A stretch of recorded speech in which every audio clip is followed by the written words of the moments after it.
ایک پرسکون گاؤں تھا، سبز کھیتوں میں ہوا کہ جھونڈ کے ندی کے کنارے جھومتے درخت اور پرندوں کی چہچہاہٹ۔ گاؤں کے لوگ محنتی اور ایماندار تھے۔ اسی گاؤں میں کرم دین نام کا ایک آدمی رہتا تھا۔ بظاہر وہ مسکراہٹ سے پیش آتا مگر اندر سے بہت چالاک اور مطلبی تھا۔ وہ دوسروں کو دھوکا دینے میں فخر محسوس کرتا تھا۔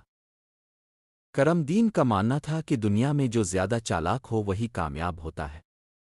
اس لیے وہ ہر وقت موقع کی تلاش میں رہتا کہ کب کس کو بے وقوف بنا سکے۔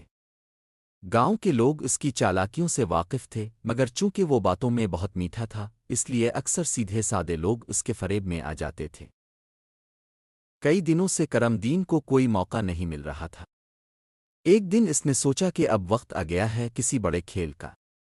اس کی نظر اپنے پرانے دوست حامد پر پڑی۔ حامد نہایت نیک دل اور بھولا بھالا شخص تھا جو اپنی چند بکریوں سے گھر چلاتا تھا۔ کرم دین کے دل میں خیال آیا کیوں نہ حامد کو ہی ذرا آزمایا جائے۔ اگلی صبح وہ حامد کے پاس گیا۔ چہرے پر ہمدردی سجائے بولا، یار حامد، تمہاری ایک بکری بیمار لگتی ہے۔ میں ایک جانوروں کے ڈاکٹر کو جانتا ہوں، وہ سستی دوا دیتا ہے۔ چاہو تو میں آج ہی بکری دکھا لاتا ہوں۔ حامد خوش ہو گیا، بولا، اگر تم مہربانی کرو تو بہت شکریہ، 2 دن سے بکری کھانا نہیں کھا رہی۔ کرم دین بکری کی رسی پکڑ کر چل دیا مگر ڈاکٹر کے پاس جانے کے بجائے سیدھا بازار پہنچا۔ وہاں اس نے بکری بیچ دی اور پیسے جیب میں ڈال لیے۔ خود سے بولا، دیکھا آج پھر سب پر بازی لے گیا۔ اس کے چہرے پر غرور تھا، دل میں شیطانی خوشی۔ اسے لگا اس کی چال کبھی نہیں پکڑی جائے گی۔ شام کو جب وہ گھر پہنچا تو دروازے پر ہلچل دیکھی۔ اس کی گائے غائب تھی۔ وہ دوڑا دوڑا گاؤں میں ہر جگہ گیا، کسی سے پوچھا مگر کچھ پتہ نہ چلا۔ تھک کر وہ حامد کے گھر پہنچا، چہرے پر فکر اور غصہ دونوں۔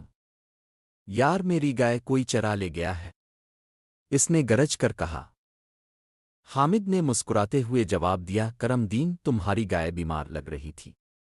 میں نے سوچا وہی ڈاکٹر جس کا تم نے بتایا تھا اس کے پاس بھیج دوں۔ فکر نہ کرو، وہ اسے ٹھیک کر دے گا۔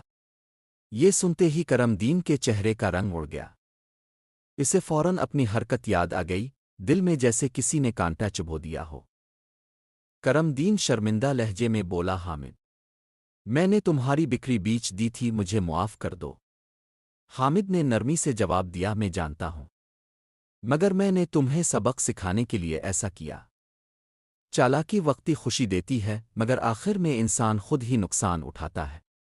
کرم دین کی آنکھوں سے آنسو بہہ نکلے۔ اس دن کے بعد کرم دین بدل گیا۔ اس نے لوگوں سے معافی مانگی، حلال روزی سے کمائی شروع کی۔ اب وہ دوسروں کو دھوکا دینے کے بجائے ان کی مدد کرتا۔ وقت کے ساتھ گاؤں والوں نے بھی اسے معاف کر دیا اور وہ دوبارہ سب کا بھروسہ جیت گیا۔ اس کی زندگی سکون اور عزت سے بھر گئی۔ کرم دین اب جب بھی کسی کو فریب دیتے دیکھتا نرمی سے کہتا، بیٹا یاد رکھو، دنیا کی سب سے بڑی عقل سچائی اور ایمانداری ہے۔ چالاکی وقتی فائدہ دیتی ہے مگر آخرکار انسان خود اسی جال میں پھنس جاتا ہے، جو دوسروں کے لیے گڑھا کھودتا ہے خود اسی میں گرتا ہے۔